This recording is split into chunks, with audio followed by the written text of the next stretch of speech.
Hey guys, it's Fazan here and welcome back to another video. Today I'll be talking about my 3-year-long journey of pursuing an online degree from University of London. And this adventure has been a whole roller coaster ride. It's filled with successes and challenges. So in this video I'll discuss all of the productivity systems, things I use, and the methods I use to balance my grades and my sanity. So if you're new to the channel, hi again, my name is Fazan and I make videos on productivity, tech, and sometimes education. In this video, I'll talk about my productivity system that I've used throughout this degree. And now since I've almost crossed the finish line, I just gave my last paper a few days ago, I wanted to share my productivity system, my study methods with you guys, and probably it will help both the people who are doing an online degree and people who are doing a physical degree, because there is common ground between both of them. So without wasting any more time, let's get into it.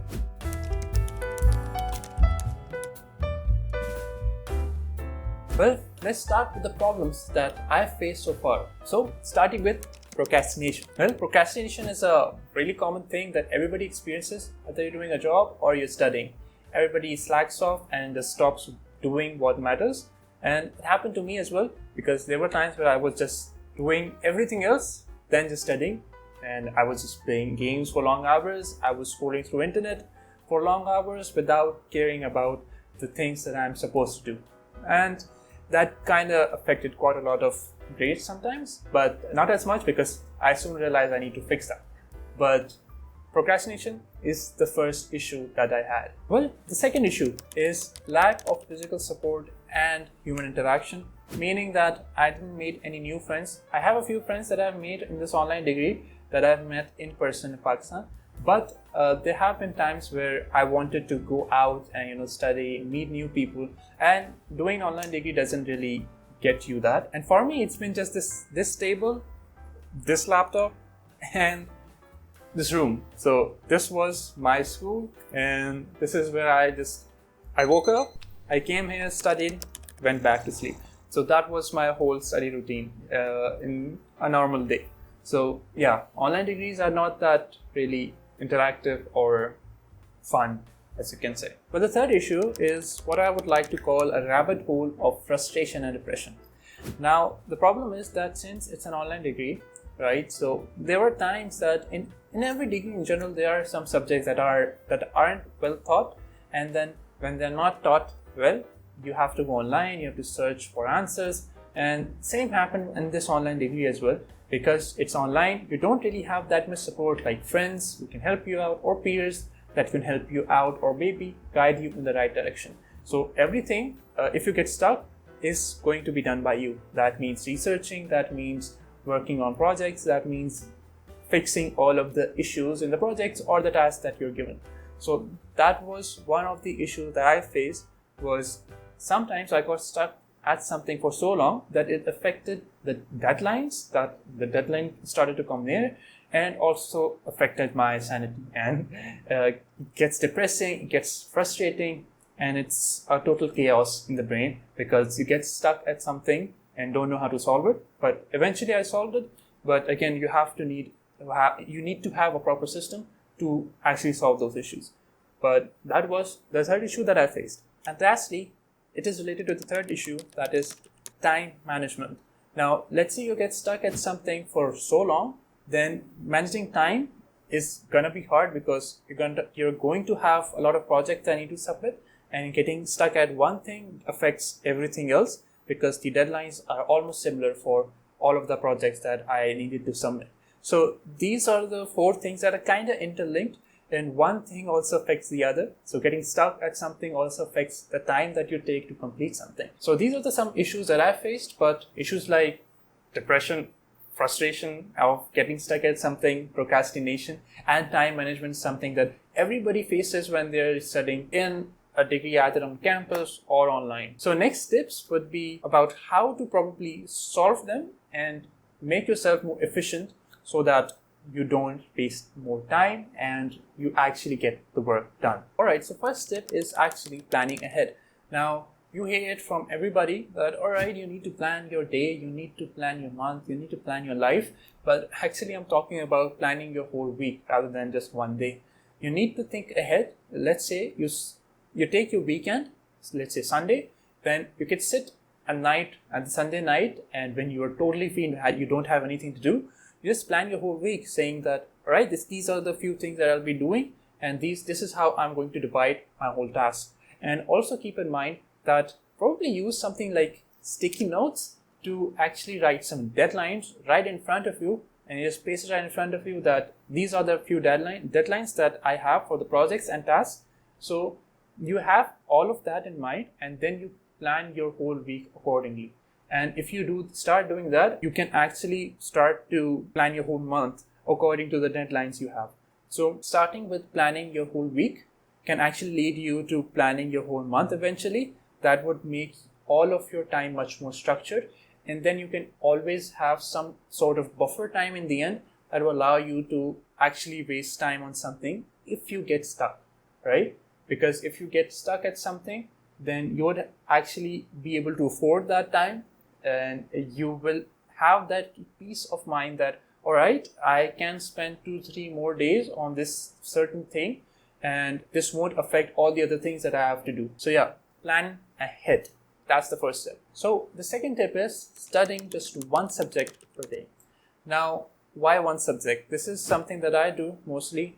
I never study 3 to 4 subjects or 2 or 3 subjects in one day. I can't do that.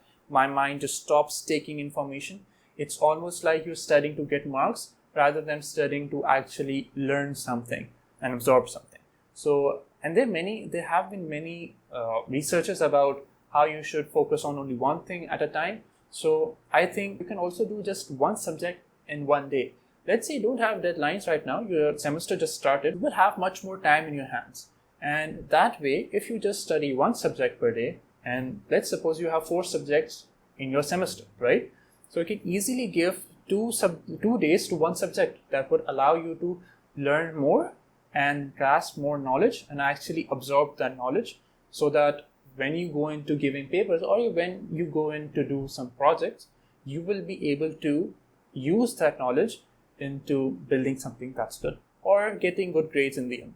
So studying one subject is a really good technique that has worked for me for years. I've been doing it since high school, since my A-levels and O-levels, and this actually allows you to make your whole day much more structured and much more simpler, I must say. That way you would only have one thing to focus on rather than multiple things to focus on.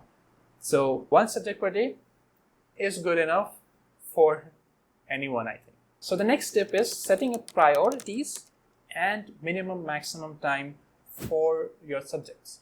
Now, why priorities? Now, let's say you have 3 projects that you need to submit, right? And let's say there's one certain project that you have been working for quite a long time. Now that certain project comes into lower priority because you have been working on it for quite a long time and it doesn't need more time to complete, right? So while the other projects need quite a lot of time, so then they would have much more higher priority in terms of work. So you need to prioritize your work and see what are the things that you can work on much faster compared to the others, and set up priorities, high, low priority, and just paste it on your wall. Again, sticky notes are a really good thing. You can use that as well. And the next thing is setting a minimum and maximum time, meaning that you need to have some sort of idea. And this also goes back to planning ahead phase that, all right, this is a certain subject, let's say the object-oriented program, right? So this is a certain subject and this is the certain project that I need to do. I need to complete this in this 7 days, right? A maximum of 10 days or a minimum of 7 days. So this is how I used to work when I used to have projects. So I started on my project early on. So I would have quite a lot of time in the end to, if I get stuck at something in the end, during my work and all of my time just goes haywire, then I would have some sort of time in the end to actually spend on things that are left to be done, right? Now the next step is something that I learned the hard way, and that is learning the art of resting. Now here's the thing, when you're coding, you get stuck at few things for a long hours and it gets quite confusing and frustrating, as I said before. And taking a break is always essential for that. So when you take a break, your mind is continuously running. right? It's thinking about a solution to that problem, right? And it kind of makes a list in your head that, all right, these are the potential fixes that I can do for this project, or these are the things that I can do to fix potential problems that I have, right? And let your mind think while it's isolated from all of the issues that you are working on. And that is the time when your mind will work really well. And that is why I guess most of the times when we're in the toilet, we have quite a lot of revolutionary ideas. I'm sorry. So yeah, rest well. That's one thing that I would recommend everyone. So the next thing, working smart. Now, how do you work smart? Does that mean that you stop studying? No, that doesn't mean that. Now, I'll give you a short example, and that is when going back to O levels actually, I used to make physical notes. So I handwritten notes were my go-to thing for every subject, maths, physics, chemistry, computer science, everything, right? And in A levels, I did the same, got really good grades because of that. And I thought that this thing would work in the university as well. But as you know, universities are quite shorter. The semesters are quite shorter. They would be 4 to 6 months or long semester, right? And that is quite shorter compared to your normal high school and your middle school, right? For the first year, I just thought, okay, I'll just make physical notes, right? And I actually made physical notes for all of the subjects that I was studying. And then I found out that I'm actually wasting my time, right? Because it took too much of my energy and time, and I couldn't focus on everything else that was important, right? Like my health or other subjects that I didn't got good grades in, because I was too busy making physical notes. So what was the fix for that? What was smart work in that scenario? And the smart work was to actually use student notes and also make my own notes. So I moved from handwritten notes to online notes. So I made notes on Notion, and just typing, I found it to be much more faster for me. So I saved more time. And there were times that I didn't even make notes for certain subjects, because computer science is where you can have more of project-based subjects, right? And those project-based subjects would have more things that you have to write it in code rather than actually, learning something. So when you have something like mathematics, that is where the physical notes really help. And I would recommend, if you're doing something like mathematics, then yes, make physical notes. That really help for that. But if you have something like that is not so theoretical, but much more like an application thing, that all right, you have to make an app in React Native, or you have to make a DJing application or something, then making notes isn't the great idea. Then just practicing is a much better idea. And then at that point, just using student notes would be a better idea, because you won't have to worry about making notes. You won't have to worry about your notes getting lost, maybe.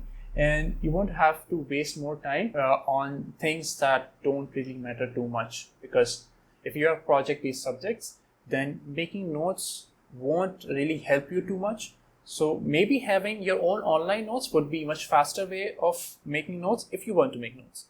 Because there were some subjects like databases and AI where I had to do some sort of research, and I had to remember all of these different things, these more machine learning things that I had to do. But I guess you get the idea, right? For certain subjects, making notes is good, but when you're making notes, make online notes, right? So use something like Notion, use something like Google Docs or something, whatever you feel that's convenient for you.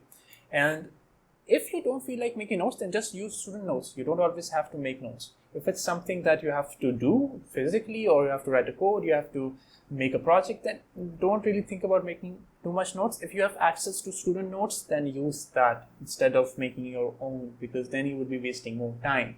And time is something that is quite less when you are studying online or in any degree in general. So yeah, work smart and try to save time as much as you can at places where you think you can, and you can work much more efficiently. Now, the last thing is actually something that I think really helps is in an online degree in particular, not a physical degree. In physical degree, you are actually going to a campus and you're making new friends and you're meeting new people, you're actually meeting the professors. Studying online actually isolates you from all of that, from friends, professors, and actually meeting new people and conversing, right? And I know that there are many people who are just introverts and don't really like meeting new people. And for them, I think it's good. But if you're someone who's extroverted or kind of in the middle, I consider myself to be in the middle. There's sometimes when I am super extroverted, I want to talk to as many people as I can, maybe in a day. And then there's sometimes when I just don't want to talk to people, right? I want to be isolated. So I'm somewhat in the middle. It depends on the scenario or situation that I'm in. And the mood is obviously. So be like semi-extroverted. That's a good idea. Like have a balance in life. Just don't always stay at home. So go out, probably play something, and meet people. Go out and watch movie. Go out and watch. Maybe go to different groups that have different sessions. Go to public places that you think you would enjoy your time with. So yeah, be semi-extroverted. Yeah, that's it for this video. And if you think this video was helpful, then yeah, give it a thumbs up. And if you really love the video, then yeah, consider subscribing. It's free. And if you have any other video suggestions, then you can comment down below and I'll probably make the videos. Yeah, and I'll see you guys in the next one. Bye bye.